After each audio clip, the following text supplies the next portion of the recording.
Hello everyone, welcome to Jim's Orbit. I am Asutosh Dutt Mishra and in this video we are going to cover the first chapter from the grammar section, that is subject verb concurred. The concurred word refers to agreement. तो इस chapter में जो आपको पढ़ना है वो बहुत simple चीज़ है. It is the agreement between the subject and verb. Grammar के अकॉर्डिंग सब्जेक्ट और वर्ब के बीच एक अग्रीमेंट है और वो अग्रीमेंट ये है कि agreement of the verb with the subject, कि the verb must agree with the subject, कि जो वर्ब है वो सब्जेक्ट के अकॉर्डिंग होना चाहिए. इतनी बेसिक बात आपको आई थिंक पता होगी. जैसे अगर एक सब्जेक्ट सिंगुलर है तो वर्ब आपका सिंगुलर जाता है. राम इज होता है, दे आर होता है. So this is the basic thing that we are going to understand in this chapter, as well as there are certain rules from of the agreement of the verb with the subject. इसके कुछ rules हैं. Around we will discuss around 10 rules in this chapter. In this video we are just going to have a look of the first 5 rules. Next 5 rules जो है वो हम next day करेंगे. So as we can see here, the basic agreement between the subject and the verb is a verb must agree with its subject in number and person. number और person में वो जो verb है उसको subject से agree करना होता है. मतलब it is according to the subject. देखिए बहुत सिंपल सी बात है कि अगर आपका subject singular है तो verb भी कैसा होगा? Singular होगा. Means a singular subject will take singular verb, whereas the plural subject will take plural verb. और इसमें सिंपल सी बात है कि अगर आपका सब्जेक्ट सिंगुलर है तो जो वर्ब आएगा वो भी सिंगुलर आएगा, और अगर आपका सब्जेक्ट जो है वो प्लूरल है तो जो वर्ब आएगा वो भी प्लूरल आएगा. एग्जाम्पल मैंने यहाँ पे दे रखा है, ही कम्स, दे कम. अच्छा, एक बात इसमें और आप समझ लीजिए कि if you add s and e s to a verb it will become singular verb, not plural. अगर आप वर्ब में एस और एस जोड़ देते हैं तो वो वर्ब कैसा हो जाता है? वो वर्ब सिंगुलर हो जाता है. So that's an important thing. और वही अगर आप नाउन में एस एस ऐड करते हैं तो वो नाउन प्लूरल हो जाता है. तो यहाँ पे अगर आप दे सकते हैं, जैसे सब्जेक्ट आमतौर पे क्या होता है? Subject is generally a noun और ए pronoun.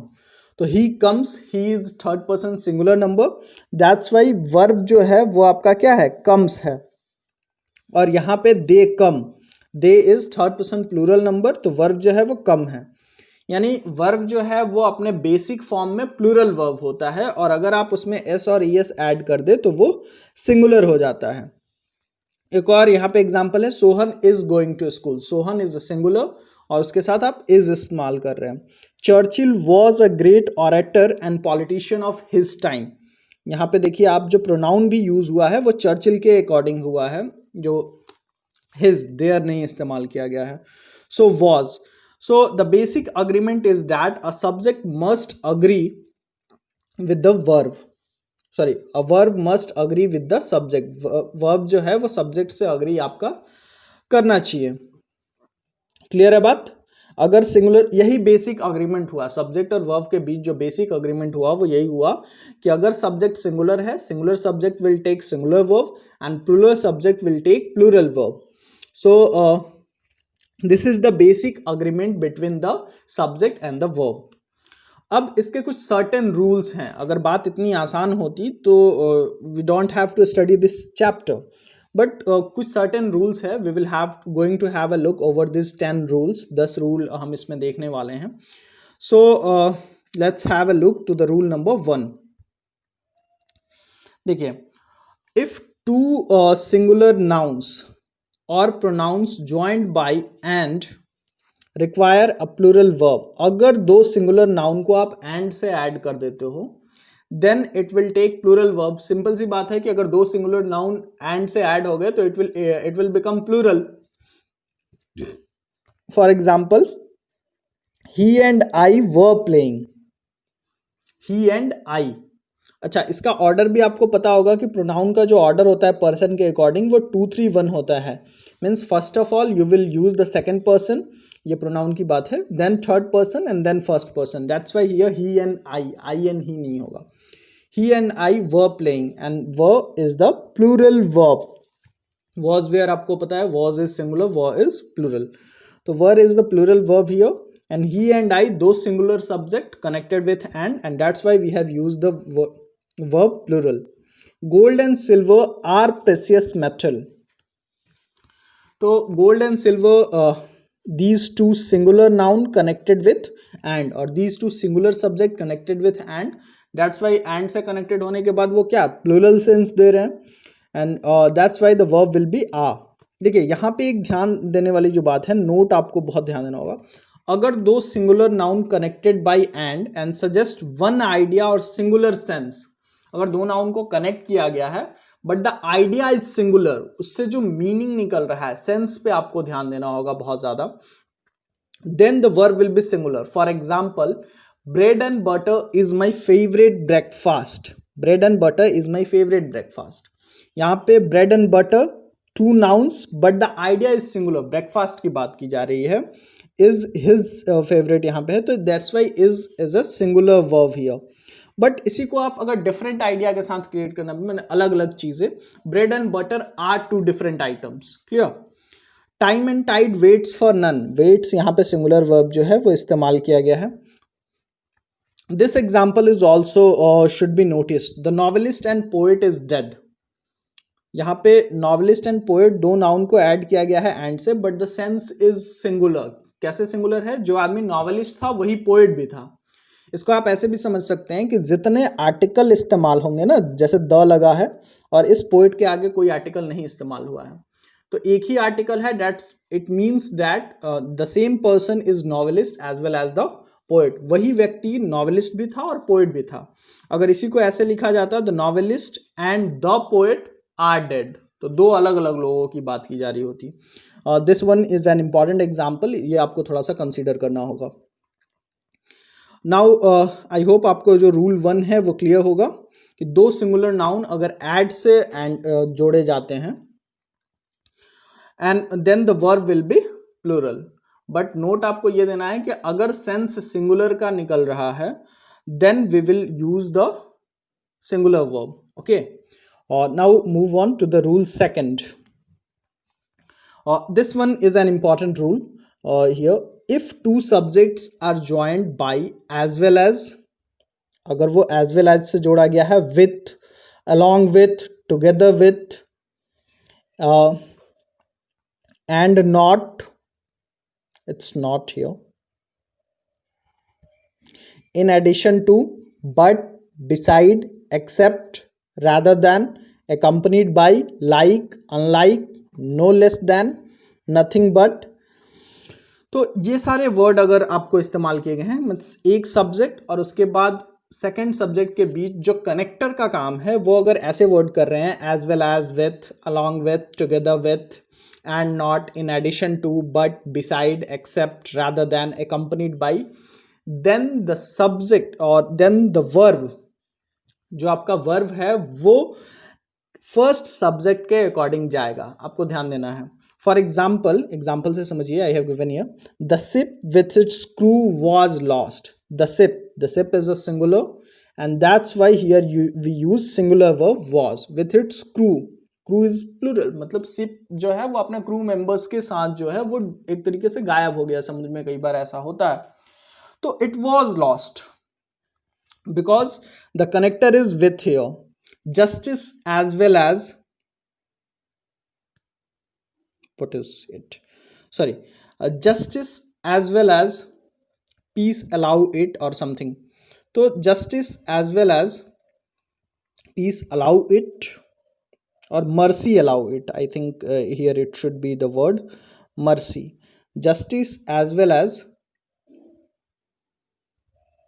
so justice as well as mercy allow it, so we can allows it, we can see here allows it is a singular form। तो आप देख सकते हैं allows यहाँ पे यूज होगा। my father unlike my uncles is very strict, uncle से कोई मतलब नहीं है, my father यहाँ पे is singular, so the verb will be according to the first subject, पहले सब्जेक्ट, अगर ये सारे कनेक्टर आपको इस्तेमाल हुए हैं। Ram as well as his parents is coming, Ram जो है वो अपने पेरेंट्स, राम और उसके पेरेंट्स, राम भी और उसके पेरेंट्स भी आ रहे हैं, but the verb is. So I think this rule is also clear to you कि अगर कनेक्टर जो है वो as well as, along with, together with, accompanied by, like, unlike, तो जो दो नाउन ऐड होंगे तो then the verb will be according to the first subject के अकॉर्डिंग आप जाएंगे. यहाँ पे द सेप, यहाँ पे justice, my father, Ram as well as, Ram के अकॉर्डिंग जो है वो वर्ब यूज होगा. I hope this rule is also clear to you. Now moving on to the rule number 3. If two subjects are connected by neither nor, either or, not only, but also, nor or none but, the verb will be according to the nearest subject. इसका मतलब क्या है? अगर दो subject है, जैसे यहां पे देख रहे हो Ram, just understand it, neither Ram nor Shyam, दो सब्जेक्ट है, एक सब्जेक्ट राम है, दूसरा सब्जेक्ट श्याम है. तो ये जो दूसरा सब्जेक्ट है Ram and Shyam, has come, but the verb is singular. क्यों सिंगुलर? क्योंकि हमने हैज को नियरेस्ट सब्जेक्ट के अकॉर्डिंग ट्रीट किया है. कब?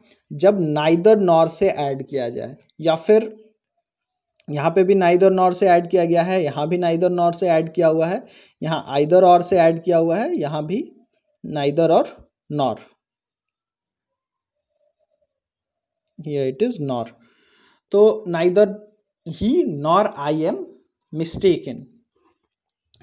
सो ये आपको समझना होगा कि अगर नाइदर नॉर से या फिर आइदर और से या फिर और बट ऑल्सो नॉर, ये सब से अगर कोई सब्जेक्ट कनेक्ट किया जाए then the verb will be according to the nearest subject. जैसे यहाँ पे जो सीम्स है वो किसके अकॉर्डिंग गया है? ब्लेम के अकॉर्डिंग. डायरेक्टर्स है यहाँ पे, that's why here it is are. Have because here it is friends. am because here it is I. ये आपको क्लियर होगा. Neither Ram nor Syam has come. Neither praise nor blame seems to affect him. Neither the chairman nor the directors are present. are यहाँ पे इसलिए हुआ because the directors are here. The verb will be according to the nearest subject. अगर जो connector हैं वो neither nor, either or, not only but also, ये सब जो है इसके वजह से. I hope this rule will be also clear to you. Now moving on to the rule number 4. देखिए ये भी बहुत इंपॉर्टेंट है. Generally collective noun subjects get singular verb. आमतौर पे जो कलेक्टिव नाउन के सब्जेक्ट होते हैं उनका जो वर्ब होता है वो सिंगुलर होता है. For example, the herd of cows is grazing in the field. The committee has issued its report. यहाँ पे आप देखिए, herd is a collective noun, committee is a collective noun, and generally any collective noun get singular verb. Collective noun आमतौर पे uncountable होते हैं and then it will get singular verb. Cows से मतलब नहीं है. कमिटी कहने से आपको लगेगा कि ढेर सारे लोग हैं, but since it's a committee then we will have to use singular verb. Collective noun के साथ हमेशा हमेशा आप सिंगुलर वर्ब इस्तेमाल करोगे. But must understand this note, but when the collective noun is used in negative or diversified sense, but अगर वो collective noun negative या फिर diversified sense में use हो रहा है तब आप जो है वो उसके साथ plural verb इस्तेमाल करेंगे. फॉर एग्जाम्पल, कमिटी ने इस पे डिवाइडेड है कमिटी, या फिर इस पे एलिगेशन लगाए हैं. So the committee are divided on, are divided, not is divided. Committee are divided on one minor part. The jury are divided. Jury आप group of judges are known as jury. The jury are divided in their opinion, and this pronoun is also according to the jury. So इसका जो person है इस pronoun का ये, so as you all know, subject verb agreement, the verb must agree with the subject in number and person, so their opinion. The audience have taken their seats. The audience have taken their seats. तो audience भी जो है एक तरीके से बटी हुई है, सबने अपनी अपनी जगह जो है वो पकड़ ली है. So that's why collective noun generally gets singular verb, but when there is a division or something, there is a negative sense in the collective noun, the verb will be plural. Clear? Collective noun is always considered, yeah, generally collective noun is considered singular and gets singular verb, but in some cases, like when the collective noun is used in a negative or diversified form, और अगर उसमें एक diversion या division दिख रहा हो तब आप उसके साथ प्लूरल वर्ब इस्तेमाल करेंगे। In the end of this chapter, इसका कंप्लीट हो जाने के बाद we will just look out some 20 to 25 examples through which you can easily understand this chapter. आपके एग्जामिनेशन में ऐसे ही फिलर्स के फॉर्म में आते हैं, द कमिटी हैज़ या हैव होगा, तो आपको पता होना चाहिए कि if it is in positive sense it will take has, and if the committee are divided तो आर हो जाएगा। Clear? The committee have put allegations, not has put allegation. Clear? Now rule number 5, it's also very important, uncountable noun gets singular verb।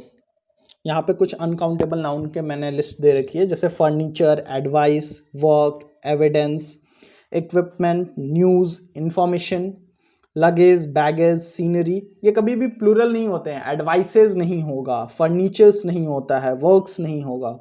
Works दूसरे sense में होता है, literary works के sense में works होता है। पोइट्रीज नहीं होता है, मनीज नहीं होगा, न्यूज़ न्यूज़ ही रहेगा। उसके बाद लगेज, बैगेज, सीनरी, आमतौर पे कलेक्टिव नाउन भी सिंगुलर होते हैं, इसमें ज़्यादातर कलेक्टिव नाउन ही है, बट और भी कुछ नाउन जो अनकाउंटेबल हैं they will get singular verb. इसके कुछ एक्सेप्शन भी हम लोग आगे देखेंगे, बट फिलहाल आप इतना समझिए कि if the noun is uncountable then it will get singular verb. For example, the scenery of Kashmir, scenery is a collective noun as well as uncountable. Furniture uncountable, music uncountable, poetry uncountable, advice uncountable. So the verb is always singular here, has, is, stops, begins। V5 मतलब verb में S S अगर आपने add कर दिया तो क्या हो गया, वर्ब में अगर आप जैसे ही एस एस ऐड करते हो it will become singular. So where music stops poetry begins. His advice was not considerable, was। तो ये जितने भी अनकाउंटेबल नाउन हैं इट विल गेट, जो अनकाउंटेबल नाउन आपके होंगे यानी कि UCN, it will get singular verb. ये सिंपल सा रूल है। Clear? I hope you have well understood this 5 rules. In the next video we will just do the next 5 rules from the topic from our chapter subject verb agreement. Thanks for watching this video. Please do subscribe to our channel Jim's Orbit. Have a great day.